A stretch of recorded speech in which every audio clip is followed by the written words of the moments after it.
Newsline. Sa kaugnay na balitang yan, gagawa ng aksyon ng Agriculture Department hinggil sa mga nasasayang na kanin sa bansa kada taon.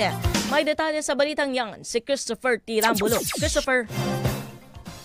Tinatanong buhay ng Department of Agriculture at inihaing panukalang batas noon ni Pangulong Ferdinand Bongbong Marcos Jr. na Anti-Rice Wages Bill o pagkain ng half-cup rice lamang. Layunin ng panukalang batas na mabawasan ang nasasayang na kanin sa mga business establishment at upang mabigyan ng pagkakataon ng publiko na magdesisyon kung gaano karaming kanin ang kaya nilang ubusin. Dagdag pa ng Agriculture Department, oras na maiain ulit ang panukalang batas, nais nilang bigyan ng sanksyon o pagbayarin ng ang mga hindi makauubos ng kanin para maiwasan ang pagkasayang nito. Sa ngayon, nakikipag-ugnayan na ang ahensya kay Senador Loren Legarda upang isulong ang nasabing panukalang batas.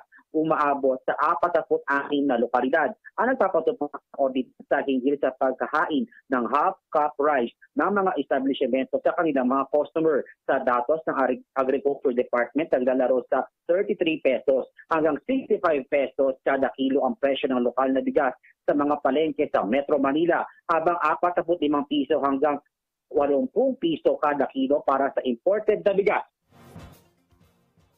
The campaign says, get only what you need. And in what we have done in the past was to encourage a half-cup serving as default.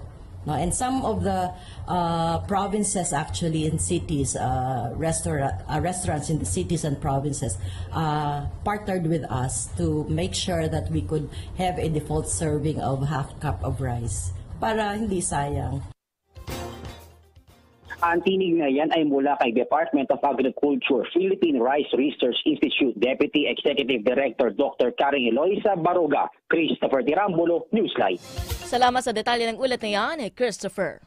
Newsline.